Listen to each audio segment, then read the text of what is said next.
आपको मैं एक क्रोनोलॉजी ऑफ इवेंट अगले 2 मिनट में दूंगा और उस क्रोनोलॉजी को आप देखेंगे तो सारे इवेंट एक दूसरे पर निर्भर होते जा रहे हैं।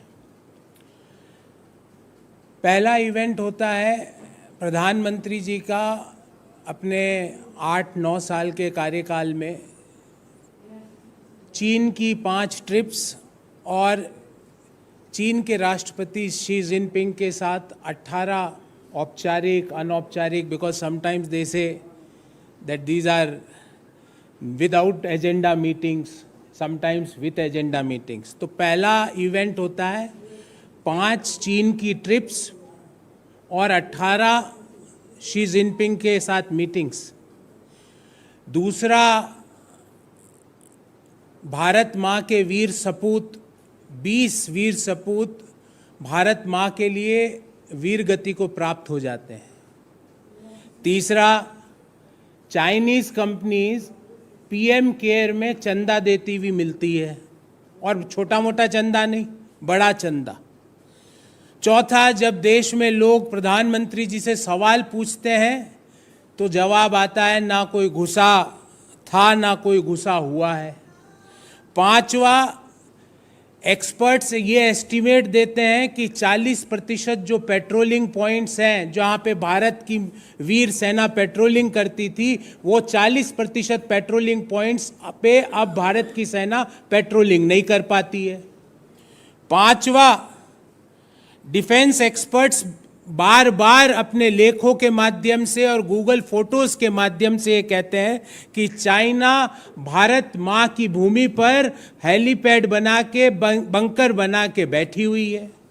छठा, दिसंबर 2022 में खबर आती है कि भारत माँ के वीर 20 सपूतों के ऊपर चाइना हमला करती है, वो गंभीर रूप से घायल होते हैं अरुणाचल प्रदेश में।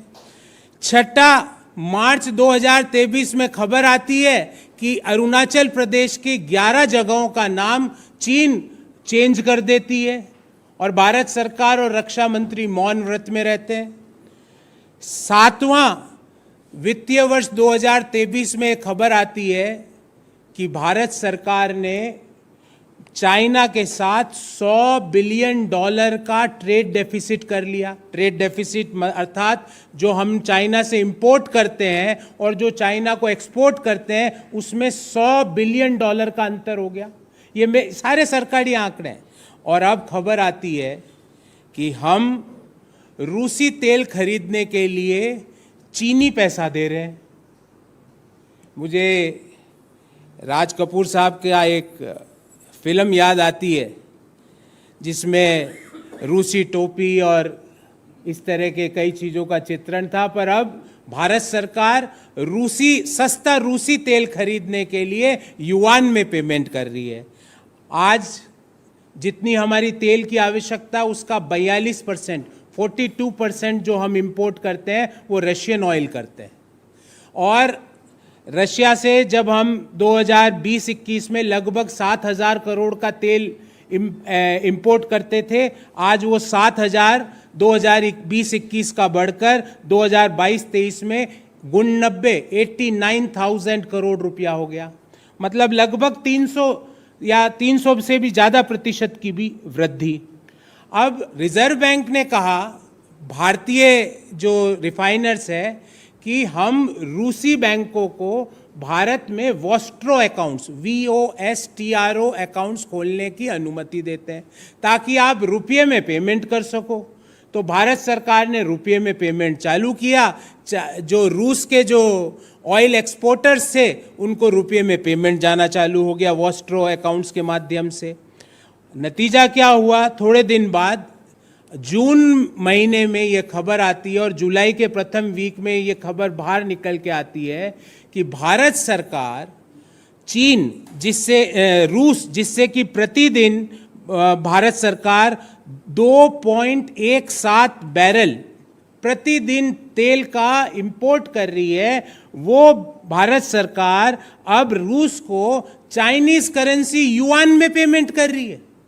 आप कहेंगे साहब इससे क्या फ़र्क पड़ रहा है? इससे ये फ़र्क पड़ रहा है कि ग्लोबल टाइम्स, जो कि चाइना की सरकार का मुखपत्र है, वो भारत सरकार की तारीफ में कसीदे गढ़ता है। वो कहता है, Indian refiners reported yuan purchases for Russian oil to accelerate de-dollarization and will help Chinese currency to be global currency। Bharat सरकार के लिए शुभ शुभ, कितनी बढ़िया बात मोदी जी के लिए। ग्लोबल टाइम्स लिख रहा है कि आप युआन में पेमेंट करके चाइना की करेंसी को ग्लोबल करेंसी बना रहे हो। रूस के तेल का पेमेंट चाइनीज करेंसी में। उसके पश्चात क्या होता है? अब समस्या ये आती है कि क्यों रुपये का इंटरनेशनलाइजेशन नहीं किया जा सकता? हमारी करेंसी में ऐसी क्या वीकनेसेस हैं कि हम हमारी करेंसी में पेमेंट नहीं करते हैं और युआन में पेमेंट कर रहे हैं, चाइनीज करेंसी में। हम डी डॉलराइजेशन करके चाइनीज करेंसी युआनाइजेशन कर रहे हैं, हम रुपीनाइजेशन क्यों नहीं कर सकते? इस बाबत हमारे भारत सरकार से 3 बड़े स्पेसिफिक सवाल हैं। पहला, एक तरफ तो सस्ते कच्चे तेल का 1 पैसे का फायदा अंतिम उपभोक्ता को नहीं मिला। देश में किसी को नहीं पता। कोई मंत्री कहता है कि $25 प्रति बैरल में रूसी तेल आ रहा है, कोई मंत्री कहता है $30 प्रति बैरल में रूसी तेल आ रहा है, कोई कहता है $40 प्रति बैरल पे रूसी तेल आ रहा है। पर भारत सरकार कह रही है हम सस्ता ला रहे हैं, तो उस सस्तेपन का फायदा, 1 पैसे का फायदा अंतिम उपभोक्ता को नहीं। और वो देश जिसने कायरता से भारत मां के 20 वीर सपूतों को वीर शहीद किया, उस देश की करेंसी को हम इंटरनेशनलाइजेशन कर रहे हैं। वह देश जिसके साथ हर जगह हम भारत मां के भूमि पर कब्जा जमाए हुए बैठा है, 40% पेट्रोलिंग पॉइंट हमसे छीन चुका है, हमारे गांवों का, हमारे शहरों का नाम चेंज कर रहा है, उसकी करेंसी को हम एस्टेब्लिश कर रहे हैं। एक तरफ तो सस्ते रूसी तेल का फायदा नहीं, दूसरी तरफ उस सस्ते रूसी तेल का चीनी पैसों में भुगतान, और चीनी पैसों में भुगतान करके हम डी डॉलराइजेशन करके युआनाइजेशन ऑफ द करेंसी कर रहे हैं दुनिया में। दूसरा सवाल, ऐसी क्या समस्या है कि हम रुपये में पेमेंट नहीं कर सकते? अगर रुपये में पेमेंट नहीं कर सकते तो क्यों हमारे रुपये की साख इतनी गिरी भारत सरकार के पिछले 9 साल के कार्यकाल में कि आज हम रुपये में पेमेंट नहीं कर पा रहे? और तीसरा, मोदी जी, कि आपको ये लगता है कि रुपये में पेमेंट नहीं किया जा सकता क्योंकि आपको लगता है रुपये की आपने साख गिरा दी, तो दुनिया में आपको चीन की करेंसी के अलावा कोई करेंसी नहीं मिली जिसमें भुगतान हो सके। आप चीन की करेंसी को एस्टेब्लिश कर रहे हो ग्लोबल प्लेटफॉर्म पर। ये हमारे 3 स्पेसिफिक सवाल हैं। मैं आपके इस सब्जेक्ट पर और या कोई अन्य विषय पर सवाल लूं उससे पहले मैं इसी मुद्दे को ब्रीफली अंग्रेजी में अपनी बात कहना चाहता हूं। Please try to understand the chronology of events. Event number 1, Prime Minister made 5 trips to China and 18 meetings with Xi Jinping. 20 soldiers gave their supreme sacrifice for saving our motherland. Third, Chinese companies are giving a big donation or subscription, I don't know what I should call, in PM Care funds. Fourth, Prime Minister Narendra Modi ji gives clean chit to China by saying ना कोई घुसा था ना कोई घुसा हुआ है. Fifth, as per the reports, India, we had lost patrolling rights of 40% of patrolling points on the Indo-China border. Sixth, as per defense experts, China is sitting on our motherland. And this is not one person. Many defense experts, ex-army generals, in their various articles in various newspapers, Google photos are saying that China is having permanent bunkers, helipads on our side of LAC. Seventh, in December 2022, more than 20 soldiers were injured in a clash with Chinese troop in Arunachal Pradesh. Seventh, in March 2023, China suo motu changed the names of 11 villages and towns of our country, and we were mum, we were silent. Eighth, as per the data published by Government of India for financial year 2023, the trade deficit with China had reached to the historical high of $100 billion.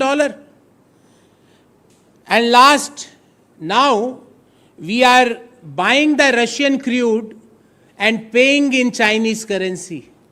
All these events are interlinked to each other. You can see.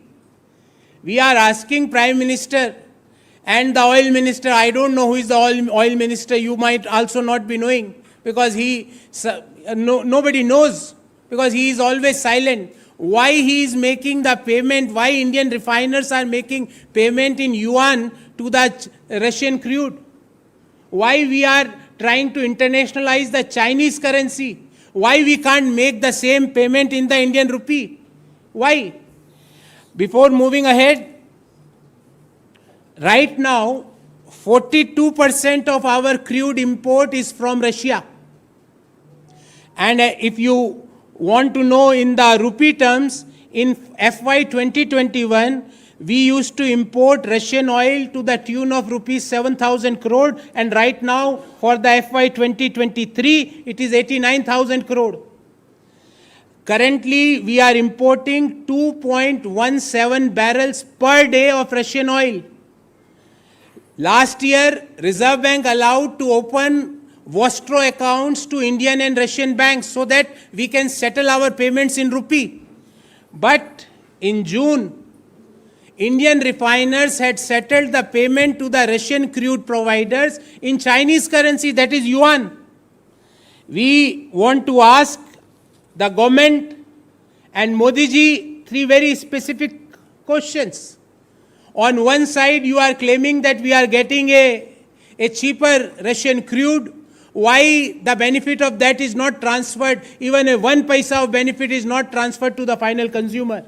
And on the other side, you are helping China to internationalize its currency. You are helping China to globalize its currency. And in your favor, Global Times is writing that Indian refiners reported yuan purchases for Russian oil to accelerate de-dollarization and will help Chinese currency to be global currency. This is what is written in Global Times. Our second question, that why can't we settle payment in Indian rupee?